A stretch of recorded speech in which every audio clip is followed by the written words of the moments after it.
ikkinchi darsimizda bizga kerak bo'ladigan platforma bor. MetaTrader 5 deb yozamiz. Ya'ni MetaTrader 5 platformasi kerak bo'ladi bizga. Ya'ni ko'rayotganingizdek, mana shu ilova kerak. MetaTrader 5 ilovasi. Mana shu ilovani yuklab olamiz. Prosta yuklab qo'yamiz.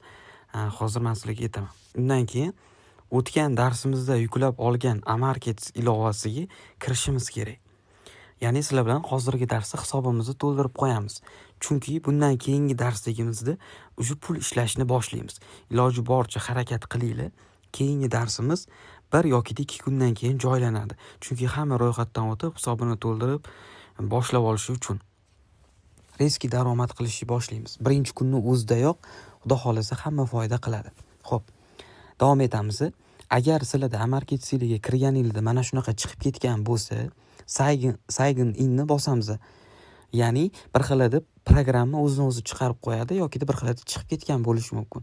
Esingizda bo'lsa, ro'yxatdan o'tayotganimizda email pochtamizni kirgizganmiz va parol o'ylab topganmiz. O'shani sign in mana shuni bosib kirgizamiz. Mana shu birinchi yo'lakchaga email, ikkinchi yo'lakchaga o'shanda o'ylab topgan parolimizni kirgizib kirishimiz kerak. Agar sizlarda chiqib ketmagan bo'lsa, turaversin.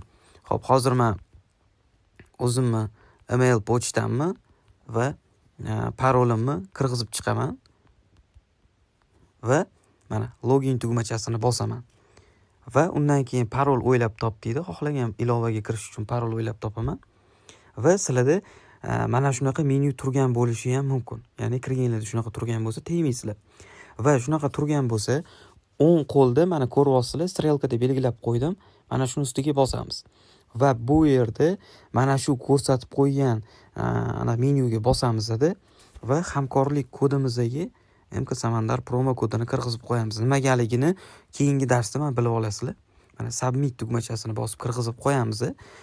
Oldin kirgizgan bo'lsanglar, yana kirgizishingiz shart emas. Agar kirgizmagan bo'lsanglar, mana shu yerdan kirgizib qo'yinglar va mana bu home tugmachasini bosamiz va all accounts mana ko'rsatib qo'yganman. Sizlarda ham xuddi shunaqa turadi. Shuni ustiga bosamiz va bu yerda biza create an account degani bor. Shuni ustiga bosamiz.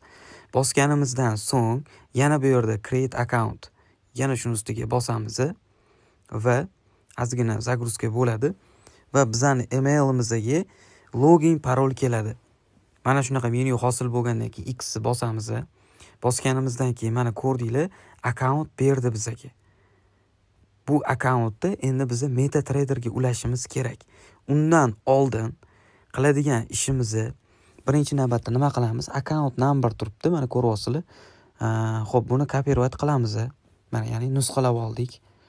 Va bu yerdan biz MetaTrader ilovasiga qaytamiz. Mana MetaTrader ilovasini yuklab olganingizda mana shunaqa chiqadi. Xo'p, bu yerdan biz настройки bo'limiga o'tib, торговля счета tugmachasini bosamiz va bu yerda o'ng qo'lda tepada plus bor.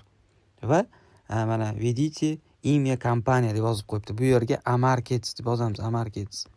Mana ko'rayotganingizdek. Amarkets va mana chiqdi Amarkets. Mana ko'ryapsizlar.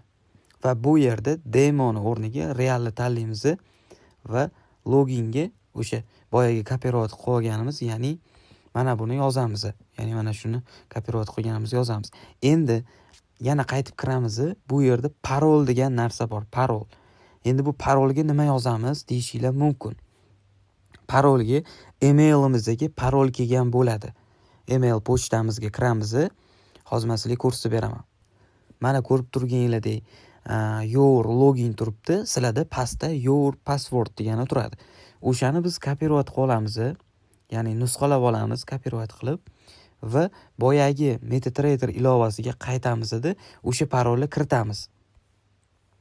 Kirgizganimizdan so'ng готово tugmachasini bosaman va ko'rayotganingizdek mana 00 bo'ldi, ulandi. Настройки bo'limiga kirsam MK Samandar, ya'ni Samandar Amarkets real shot turibdi, ko'rayotganingizdek. Sizlarda ham iPhone'da xuddi shunaqa chiqish kerak bo'ladi. Endi men sizlarga bu agar sizlarning telefoninglar Android bo'ladigan bo'lsa, Androidchilar uchun bundan keyingi videoda yana boshidan spesialniy tushuntirib beraman. Android telefonda qanaqa ulash kerakligini. Sizlarda iPhone bo'ladigan bo'lsa, mana shunaqa shaklda ulaysizlar. Lekin Android tutadiganlar ham shu videoni ko'raveringlar. Xo'p, endi shotimizni ulab oldik. Biz mana shu platformada savdo qilamiz. Bu platforma hozircha bizga kerak emas. Ya'ni 3-darslikkacha kerak emas. Xo'p, mana al accountsga bosamiz. Trading accountga kiramiz va boyagi mana shu accountga kiramiz va bu yerda make deposit turibdi. Mana shuni ustiga bosamiz. Endi hisobimizni to'ldirishimiz kerak. Mana make deposit ustiga bosdik. Bosganimizdan so'ng bizada hisobni to'ldirishga har xil yo'llari chiqadi. Uzcard, Humo orqali, kripto orqali har xil to'ldirish yo'llari bor. Bu yerdan o'zimizga kerakligini tanlab olamiz. Mana Uzcard, Humo orqali to'ldirishni tanlayman. Xo'p, eng kamida $100 ga hisobni to'ldirish mumkin. Men $100 tanlayman. Mana $100 tanlaganimdan keyin mana deposit tugmachasi bor, shuni ustiga bosaman. Bosganimdan so'ng bu yerda chiqadigan narsa ozgina kutamiz va bu yerda mana ko'ryapsizlar. Qaranglar. Mana shu karta nomer chiqib keladi mana bu joyda. Hasanboy Qayumov chiqyapti. Ko'rayotganingizdek mana shu joyga Hasanboy Qayumov deganiga biza 1,304,404 tashashimiz kerak. Hozir men telefonimdan to'lov qilaman bu kartaga. Hozir 1 daqiqa. Xo'p, to'ldiradigan summamiz 1,304,404. Rovna tashashimiz kerak. Rovna tashamasanglar ortiqcha muammo bo'ladi. Shuning uchun bu ishonchli, hech qanaqa muammo bo'lmaydi. Hozir. Xo'p.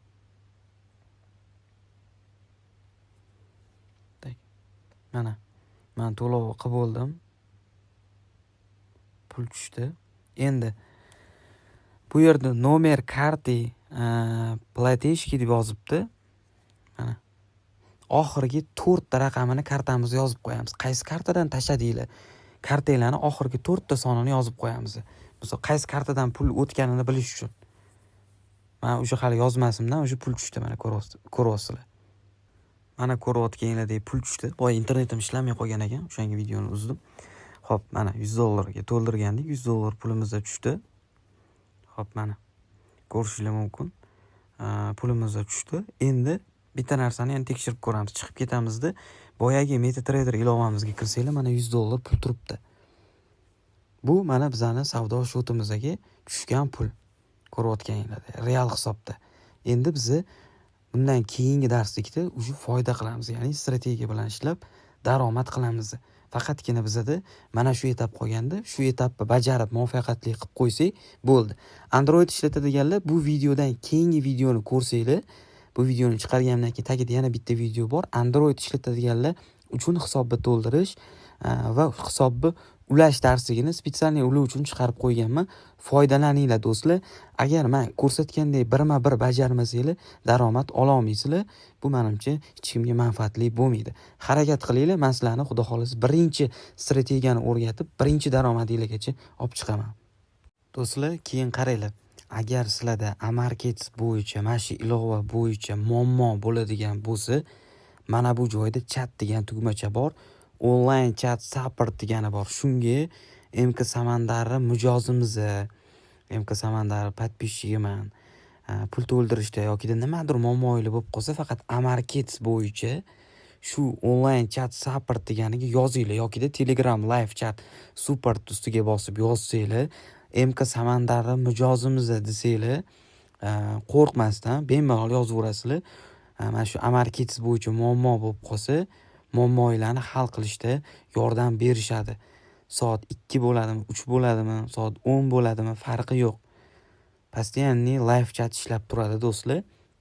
Mani promo kodim bilan kirgansizlarmi, muammo bo'lmaydi xudo xolisi. Shuni ham unutmanglar. Har doim support sizlar uchun ochiq va tayyor turadi.